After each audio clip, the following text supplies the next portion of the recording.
What's up, everybody? Welcome to Horror Headlines for the week of September 3rd, 2024. I am Calamity John Marr. That is the Hitman, Hunter Chambliss. We are here this week to talk about the headlines coming to you in the world of horror news. First and foremost, Hunter, how are you doing this week? I am doing fantastic, John. It's another great week of horror. This week in horror, we have tons of trailers. At least 4 out of our 6 topics tonight are trailers. So let's get into it. I'm super excited. You start talking about the first thing we're going to do. I got to run and grab my phone, but I'll be right back. Talk about the first trailer we're talking about tonight. Hello, Pinzel. Thanks for liking the live. We appreciate it. I'll be right back. Go ahead, Hunter. All right, so this is from bloodydisgusting.com, and this is for the trailer for the new Amy Adams horror movie known as Night Bitch.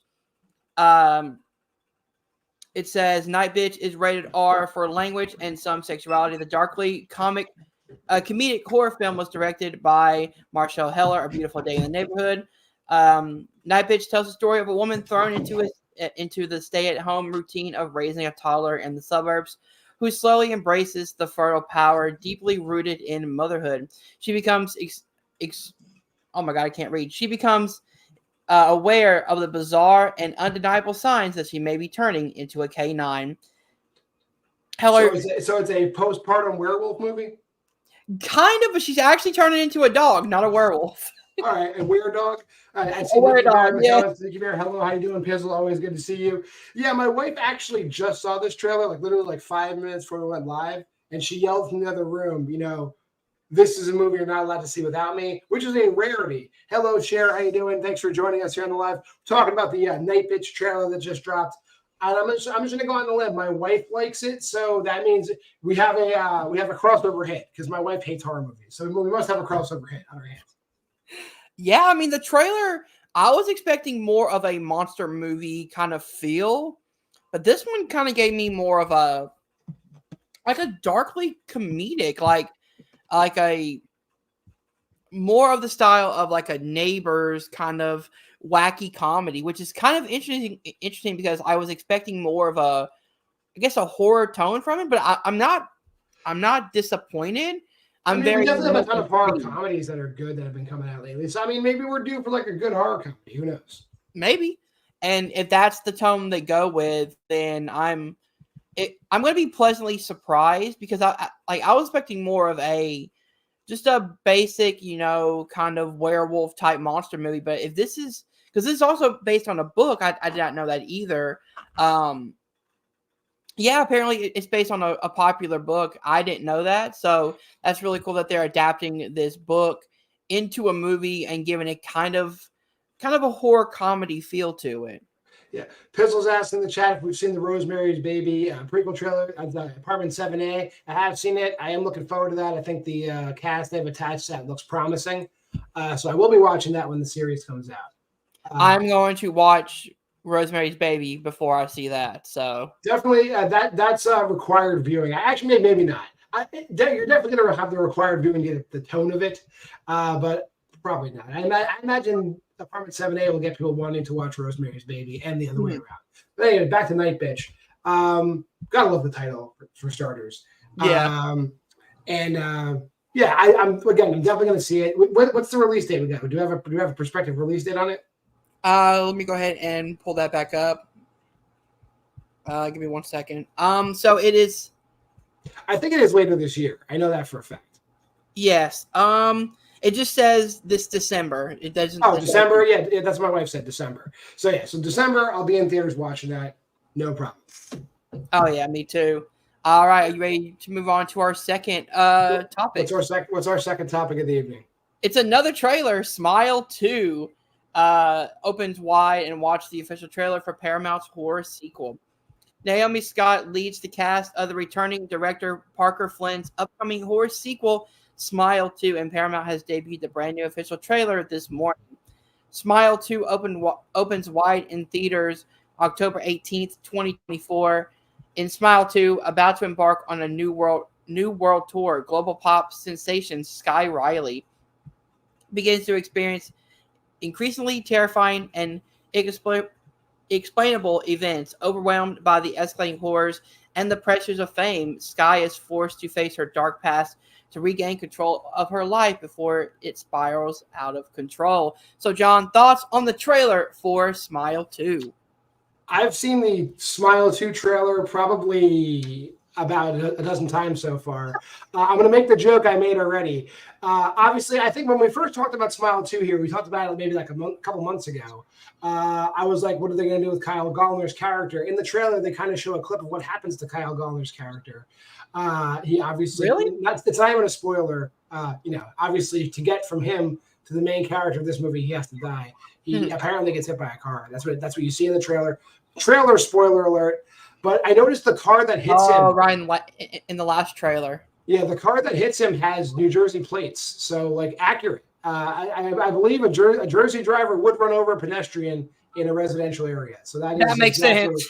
That is true. Being from New Jersey, I can say with full confidence, we do not drive slow. We would hit a pedestrian in a residential area. But yeah, aside from that, yeah, the trailer looks really good. I mean, very stylized movie. Looks like it knows what it is. Like obviously Parker Finn knows what he's doing.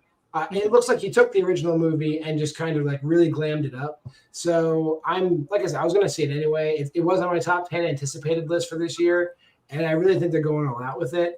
It'll be interesting to see what they do with the story because obviously they painted a very bleak circle in the first movie like it was inescapable. Mm-hmm. So I feel they can play with that maybe a little bit in this movie. So I'm kind of excited to see where they go with it. What do you think, Hunter? So I have a quick question. I wonder if this is the same trailer you saw in theaters or if it's because this one just got released yesterday. Oh, it's a second trailer? Yeah, it's the second trailer. So what happened in this trailer? Kyle Gallner at all? I'll let you know what happens. What happens in this trailer is just more of the stuff with her. There's the big prolonged scene where she's in her apartment and the guy comes in and hits himself in the face with the weight. Yeah, so you have that one. They explain more about who that person is in this trailer. It's a former classmate that she went to high school with. She goes over to his house in the trailer. I'm guessing to do a party or just to see him. And then he comes out, puts the weight to his head, and then it goes more into explaining what this kind of what we already know from the first movie, but it's a guy explaining it to Naomi Scott's character. But I like this tone that they're going with. I love the first Smile. This one seems like it has that same tone to it, but I'm interested to see what they do with someone who's a pop star and who has this global reach. Like, is she going to go more of a Truth or Dare route, which if you guys have not seen the Blumhouse movie Truth or Dare, at the end, the girl goes on her YouTube video and just kind of screws the entire world pretty much by forcing them to play the game. I'm not really sure. I mean, the whole Truth or Dare mythos works that way. The Smile mythos doesn't work that way because it's like a one at a time thing. Though you do see a lot of scenes throughout all the trailers at this point. There's the one where she's at the award show. There's the one where she's in the dance recital. There's the one where she's talking like a little fan and she signs her shirt. So they're working it in a bunch of interesting ways, definitely. And I forgot to say before, Sherry, thank you for the lightning. We'll appreciate it. I also wonder, now this is going to be extremely dark if they go this route. But, I mean, these movies have, like, the first one did go to pretty dark places. Yep. There could be a possibility that there is a massive incident that happens that just so happens to get caught on a live stream. Possibly. I mean, I believe it. I mean, like, we're in the modern age where, like, if we've seen a lot of horror movies try to tackle, like, the use of social media, and I can't imagine this movie's going to. You have to imagine a pop star. If your character's a pop star, you're going to be on Instagram, you're going to be on Facebook, you're going to be on TikTok, you're going to be on everything. So that's going to be definitely ingrained in the movie as well, I'd have to imagine. Yeah, so I'm very excited to see what they do with somebody who has that level of fame. Like, is she going to try to get rid of it by kind of expanding it outward, or is she going to like try to protect her fans and then try to keep it internally? Well, I mean, I think we learned through the mythos of the first movie, the only way to get rid of it is to die in front of somebody. So I'm interested as well. We'll see how they get around it. You know, I'm always interested in writing problems if they can get around it. That poses a big writing problem. Oh yeah. I will say this is also in my top 10 most anticipated of the year, only because of how much I love the original Smile last year. But I'm still in the camp that I was previously, but I won't be as stern. I don't know if Smile needed a sequel, but I'm excited to see where they go with the I mean, second the ending of the first one definitely left it open for a sequel. Don't get me wrong. I mean, it's one of those movies where I guess Yeah. they could have took it or left it, but they definitely took it. All right. You ready to move on to our third topic? Yeah. What's the third thing we're talking about tonight? We have a exclusive trailer for Peter Pan Neverland Nightmare, the movie inside the Pooniverse, which everyone is excited for, right, John? I mean, at this point, we're all in, aren't we? I mean, I sat and watched Winnie the Pooh, Blood and Honey too, and like I am on record saying like that Jagged Edge has turned a corner after watching all the other dozens of movies they put out and just suffering so long through those movies. Then getting, seeing the original Winnie the Pooh, being like, okay, this is still hot garbage. But that getting enough buzz and enough traction and enough money into that studio to put out Winnie the Pooh, Blood and Honey 2, which also is still garbage, but its toes are touching the line of being an exciting movie. So if they continue this uptick, they're going to start making good movies by accident, and I'm here. All right, so this is again from BladeDisgusting.com. The filmmakers behind Winnie the Pooh, Blood and Honey are expanding their public domain horror universe with a handful of upcoming Pooniverse movies, including Bambi the Reckoning, Pinocchio Unstrung, and Peter Pan's Neverland Nightmare. Scott Jeffries directs Peter Pan, Neverland Nightmare, and Blade Disgusting is exclusively debuting the horror movie's extremely bloody official trailer. So it says expect the film in theaters in early 2025. The Jagged Edge production film being sold by ITN Studios follows Wendy Darling as she strikes out in an attempt to rescue her brother Michael from the clutches of the evil Peter Pan. Along the way, she meets Tinkerbell, who in this twisted version of the story will be seen taking heroin, convinced that it is pixie dust. The funny thing is, like, public domain is real. Like we are living in unprecedented times, right? So every like early classic Disney film is now, at least the source material of these films is all public domain. We're fucked. Like this is not going to stop. Every movie you loved is getting done. Like they snuck in the Cinderella movies earlier this year. There were 2 Cinderella movies that came out too. Like Wait, Cinderella's Revenge came out earlier this year. So those exist. Not to mention they've been kind of sprinkling in a few other, like not Disney, but like public domain, like, all the nursery rhymes through Jagged Edge and that umbrella have gotten movies. We've gotten 3 Humpty Dumpty movies. We've gotten 3 Jack and Jill movies. We got a 3 Blind Mice movie. We got a Mary Had a Little Lamb movie. They're taking no prisoners. Like everything's getting a horror movie, and they're gonna make you watch it. Yeah, so we actually have the director came out and said this is totally an extremely darker film to Winnie the Pooh, Blood and Honey. Darker than Winnie the Pooh? Jeez. I know, right? When dealing with children being abducted, it felt right. All of our films from the Pooniverse will feel different from the last. So if this one isn't for you, then maybe the next one will be. Peter Pan is the most vicious of them all. He is twisted, cruel, and cunning, which I'm very interested in the idea of, because in the Peter Pan lore, he takes kids to Neverland, but from an outside perspective, that's just some dude like taking children somewhere that they have no idea where they're going. I mean, fair enough. I mean, like I'm going to say that I know this is a horror show, but I just got back from watching City of Dreams, which is a movie about human trafficking, and I'm ready for Peter Pan to outdo that movie because that might have been the worst movie I've seen this year. Oh wow!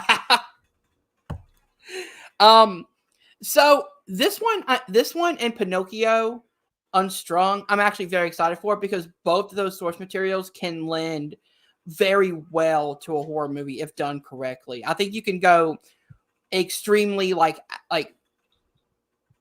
stay in what the Peter Pan universe is, but make it to where, okay, what if this wasn't some kid? What if this was a guy who just never grew up and is now, abducting children? Which is what this trailer tells us he's doing. Like the trailer gives us kind of a feel of like the Black Phone at the beginning, where like he's using the balloons to abduct the kids, and he has. They probably did just straight rip off the Black Phone. This is Jagged Edge. I mean, it's probably it is. Don't say it's like it. That's what they did. Like I haven't even seen the movie, and I'm telling you now, that's what they did. You know what? You're probably not wrong. I will say though, there are some interesting like moments in this trailer where like I feel like I could have fun with this type of movie, because they know it's ridiculous. They're not going as super serious as they did with Blood and Honey 1, for example, where everything felt so serious that you can't have fun when it's somebody in a mask. This one, the prosthetics look really good. There are really good like flying effects. They got the money now. They're gonna do it. Really, really good gore effects as well. If you saw Winnie the Pooh Blood 92, they're not that's gonna be like the calling card now for these movies. Like they're in on practical effects. Like it's no more bullshit with the studio. Like they're really giving it, like they're taking it seriously, which on some level is concerning. But so which one of these are you looking forward to the most that we have? I'm going to look forward to them all as they come out. I think Bambi is coming out next. So like I'm anticipating that, because that has to be berserk in scope. So I need to see how they pull this off. And we'll watch the Peter Pan trailer. And I'm already on the roller coaster. I'm already on it. I bought the ticket, so we're going for it. I know a lot of people don't like the idea of taking, childhood characters and turning them into horror. I'm okay with these because, like, one, they're in public domain. You can do whatever you want with them. But two, some of these stories that you claim are Disney movies, they really weren't. They were taken from other fairy tales. And actually, something like a Peter Pan or something like Pinocchio were told as nightmare, scary stories for kids over the bonfire back in the day. So the idea that they're kind of going back to their roots is kind of interesting to me. Yeah, a lot of the Grimm fairy tales, Hans Christian Andersen stuff, dark stuff if you read the source material. So maybe we're undoing the damage that Walt Disney did.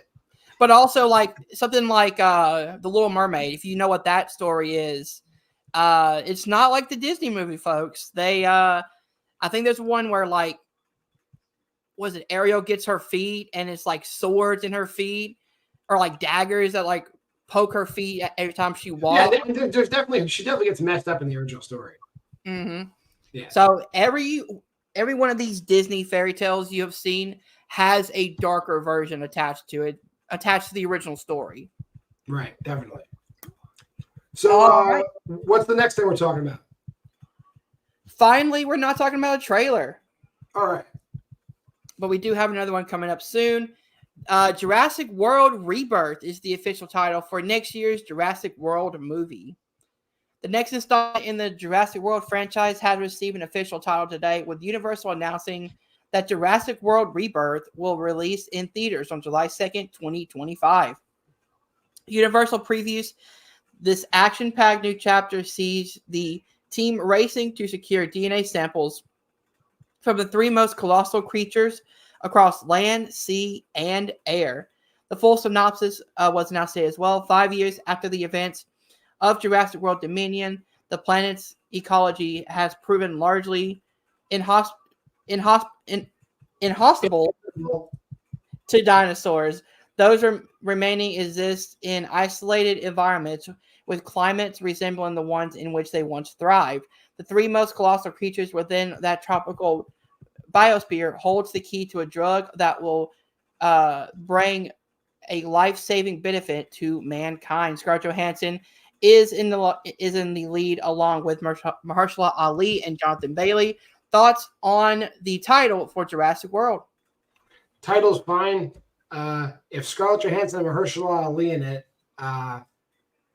it's gonna make a ton of money. Will it make the Mhm. money back they're gonna put into it? I hope it does. I mean, I don't wish any Probably I don't not. wish any ill will on the Jurassic Park franchise. So it remains to be seen if it's good or if it's going to be one of the bad ones. But the pieces feel good. Yeah. I think the title is fine. I think with this title, it does lean me towards thinking that this is going to be probably leading to a reboot of some sort, calling this Rebirth, as in like after this one restarting from fresh, whether it's a remake of Jurassic Park or whether it's going into Jurassic Park, but updating it or something that's going to be, out of the Jurassic World franchise. I don't know if they're necessarily going to remake Jurassic Park, but I mean, they'll just continue with this property for now. I mean, I probably need to revisit the franchise and rewatch all of them. I'm sure there's plenty of directions the story can go in, but it remains to be seen. I'm going to see this movie. Probably by the time it comes out, I'll have seen all the movies again. So. Oh, yeah. So, are you a fan of the Jurassic World movies? I don't dislike them. They're fine. I was never like, I never was a big dinosaur person, but like I don't hate the Jurassic Park / Jurassic World movies. They're all good. Yeah, I think Fallen Kingdom is actually underrated. I think it has a really fucking great horror suspense opening scene. Where getting off of the island, and you have that one where the girl is in her bedroom and the dinosaurs come in through the window. Mm-hmm. That's a really good like 20-minute opening scene. That's probably all we can say about the Jurassic Park, Jurassic World franchise. What do we got next? All right, let's move on to our last trailer, Screamboat teaser trailer. David Howard Thornton is a killer Steamboat Willie. Again, from BloodyDisgusting.com.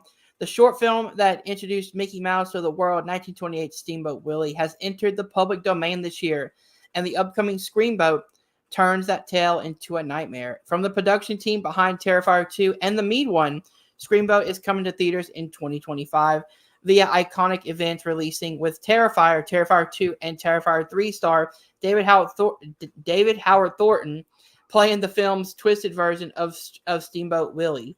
Director Steve Lamont tells the outlet that the film's version of Steamboat Willie is a 100% in-camera practical creature with both a puppet and a costume being used. In Screamboat, a mischievous mouse stalks a group of New Yorkers on a late-night ferry ride, unleashing murderous mayhem on a relaxing commute.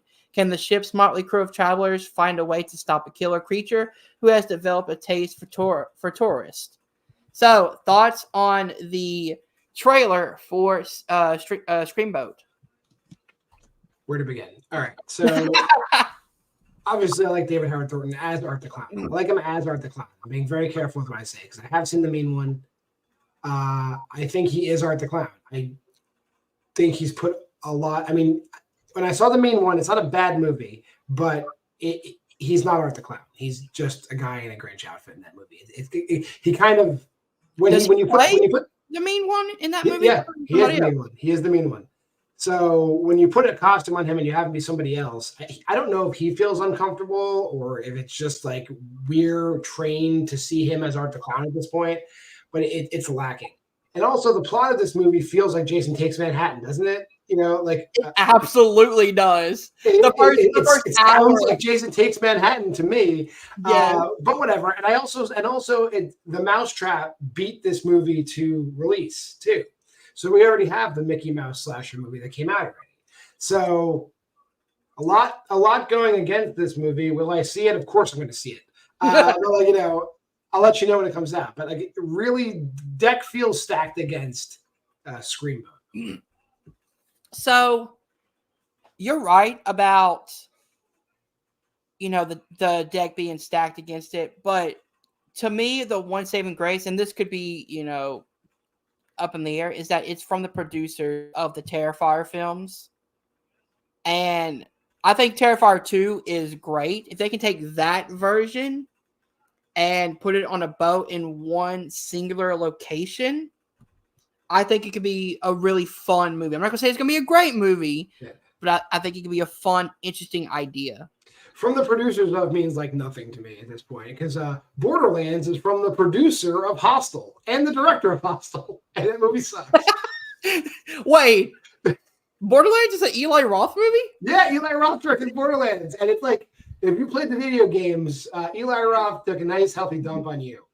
I did not know that. I thought it was somebody completely different directing it. No, that's an Eli Roth joint. But again, I also love David Howard Thornton. I didn't mind him as the mean one. I thought he brought that. He brought an energy that felt like the Jim Carrey version. He does a good job, but he doesn't do a bad job. But like, I think you agree, like he's Art the Clown. Yeah. It's kind of like when Kane Hodder shows up in another movie, and you're like, oh fuck, it's Kane Hodder. And it just takes you out of the movie. That's how he is, and that's how David Howard Thornton is to me whenever I see him. It's like, oh shit, it's Art the Clown. I don't know. Like, I think if I didn't know that it was, David Howard Thornton, if I didn't know, like, who Art the Clown was, who the actor was, I don't think I would kind of just see him as Art the Clown. I think because we do a show where we have to know this stuff, it kind of blinds us. Oh, that's David Howard Thornton. That's Kane Hodder. Like, we have to know this stuff. I think general audience. Here's the thing, though, really know it. If you watch The Mean One and you watch Terrifier, especially Terrifier 2, the way he moves around, like the way he walks around, it's very similar. It's very similar. It's like he's got it. So I imagine in Screamboat, you're gonna have this Mickey Mouse Steamboat Willie character walking around like Art the Clown. Like there's no way he doesn't.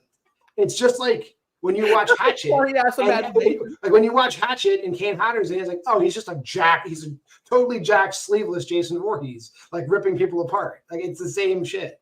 Yeah.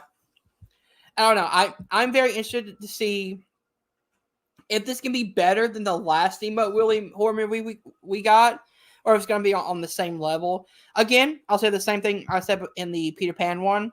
I don't care that they're taking, public domain stuff and turning it into horror films. Yeah, that's fine. If they're trying to have fun with it, I think that's the point you and me are trying to say.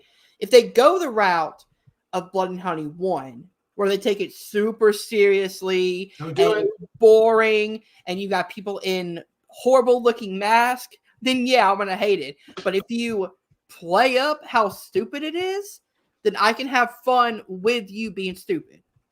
I think and The Mousetrap that already came out, not a great movie, but they made a point in that movie that it was not Mickey Mouse killing people. It was a guy wearing a Mickey Mouse mask killing people. So I feel with Screamboat, we're also going to get like, this is not Steamboat Willie killing people. This is a maniac dressed as Steamboat Willie killing people. Like, well, unless they have their all their ducks in a row with how they get the Steamboat Willie to be a killer. I don't know how you do that. You have to have like a midnight movie situation where the killer comes out of the cartoon. So it says Screamboat will feature a mix of practical creature effects, miniatures, and cutting-edge production to showcase its very mischievous monster slashing its way through a fairy of fear. So I'm wondering if they're actually just going to make him like a coming-to-life mouse. Maybe. Where it's just, hey, we're in this heightened reality where there's a mutated mouse out here that's coming out to slaughter people. Like he's a Teenage Mutant Ninja Turtle. Yes, exactly.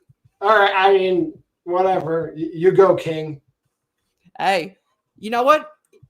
If they go that route, I may enjoy the movie a little bit more, actually. All right. Was that the last story, or is there one more? We have one more. What is the final story you think? Alien Romulus just became the highest grossing horror movie of the year. That's going to upset Aaron Brooks, but go ahead. Now, in the third full week of release, Alien Romulus continues hanging around the top spot on the box office charts, second only to Deadpool and Wolverine this past weekend. In the wake of a $42 million opening weekend, the Alien franchise return to the big screen has now secured up to a $90.6 million here in the U.S., with a worldwide total passing of $200 million. Alien Romulus is currently on the road to $300 million. In fact, with Fede Alvarez's directed horror sequel, worldwide total currently sitting at an impressive $285 million in worldwide. That makes Alien Romulus the highest grossing horror movie of the year, officially passing the $261.5 million worldwide of the prequel of Quiet Place Day One. So, thoughts on Alien Romulus becoming the highest grossing horror movie of the year, and can it stick that towards the end of the year? I'm trying to think. Maybe, depending on marketing, maybe Nosferatu makes a run at it. That's what I'm thinking. But that's 300 million is a really good benchmark. I'm really happy that a horror movie is going to get that money. It's good for the Alien franchise, good for Fede, good for horror. I know some people didn't like this movie, but I'm of the mindset that what Fede Alvarez did was create a movie that's accessible to people who are fans and also people who are not fans. And that's very difficult to do. And I think more people need to appreciate that Fede is creating fans, new fans of the franchise. So if you're a fan of the original Alien, don't be offended. His movie will make people watch Alien. Trust me. All right, interesting. I still haven't seen it yet. I am going to go try to see it this weekend. I'm just happy that a horror movie, as you said, is making the type of money it's making, like where it's profitable, because horror is one of my favorite genres. So anytime that I can see a horror movie, racking up, hits and money, especially when it's, again, Rotten Tomatoes wise, Alien Romulus has a high tomato and a high critic score. I don't know yet because I haven't seen it. Maybe I won't like it. I doubt that because I usually like everything. But I'm so glad that it's reaching these benchmarks that a lot of movies or a lot of people thought that horror couldn't do. But the one sleeper hit of the year that I think could beat it potentially is Terrifier 3. I think with the marketing behind we're going to see how many screens it gets. If it gets a wide, if it gets an Alien Romulus level release, it could make a run. But to me, it feels like Terrifier is one of those movies that doesn't get as many screens as it could get. We'll see. I mean, you're right. If it goes wide, there's a shot. Yeah, I didn't think about that. I do think that it's going to get a wide release. I don't think they said it's going to be a limited release. I think they said Terrifier 3 is going to get a full. Well, yeah, limited to me means it's limited. There's films that are released wide, but just aren't at everything. There's certain movies that are going to be at every single theater no matter where you go. Mm-hmm. And there's certain movies that feel like they're going to be at every theater, but they're not at every theater. I feel like Terrifier 3 falls into that category where it's getting a wide release, but maybe your 6-screen theater doesn't have Terrifier 3 if a different movie comes out that week, or it gets a very limited run at that theater. So I still think that Damien Leone and the Terrifier franchise kind of has that, has that stigma attached to it where no one's going to believe this movie should be in theaters for a month, especially with it being in theaters unrated. I don't think that they're going to get the full theatrical release. We'll see. I really hope it does. I hope it does well. I hope it's as good as I expect it to be, and I hope it takes off, and that theaters that have the option to keep it. Oh yeah, definitely. But congratulations to Alien Romulus. Man, this year could be great for a lot of different horror directors. We're getting, Fede Alvarez just had a hit with Alien Romulus. Alexander Aja is coming out with Never Let Go, which I'm super excited for. Damien Leone has Terrifier 3. You just got so many different directors coming in and making really good or could make great horror movies, continuing in the year, which is very exciting to see for the genre. Yeah. Well, that'll do it for all the headlines we got going for this week. If anybody has any questions out in the chat, I know we got some people in the chat here on TikTok or elsewhere. Throw your questions in. We'll leave the line open for a little bit. Otherwise, we'll be wrapping up in a few minutes. Like I said, City of Dreams sucks. Don't go see it. later this week, I will be seeing The Front Room. The Front Room is coming out, so we'll be seeing The Front Oh, Room. that's the A24 one with Brandy, right? Yes, that's definitely coming out. Oh, dude, I hope my theater has that one because I really want to see it. Yeah, my local one's definitely having it, and so on and so forth. But that's probably the next horror movie I'll be seeing. I also know that something else is coming out, isn't it, this week? Oh, Beetlejuice. Beetlejuice is coming out. So I'll be seeing that too. This Yeah, week or the next week? That's this week. I'm pretty sure because I think on Thursday it's like 15 showings at my theater. So that will be that. Oh my god, dude! Like, yeah, Yep. dude, I'm so excited for that movie. It should be really good. And I think it's one of those movies I gotta plan around my wife. So I gotta make sure she goes to see it with me. Otherwise she'll get angry. There you go. But I am not seeing anything rolling in. So we'll just be wrapping it up. I'm John Marr, Comedy John Marr from Marvel of Horror. That's the Hitman Hunter Champs. Welcome to Primetime. I think tomorrow night we're going live again with the bracket on your channel. 70s bracket. Go over to Welcome to Primetime tomorrow. We'll be doing a 1970s horror bracket. Thank you, Pizzle. Thank you for stopping by. We always appreciate you hanging out.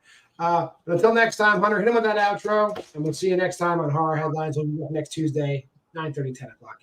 Stay scared, guys.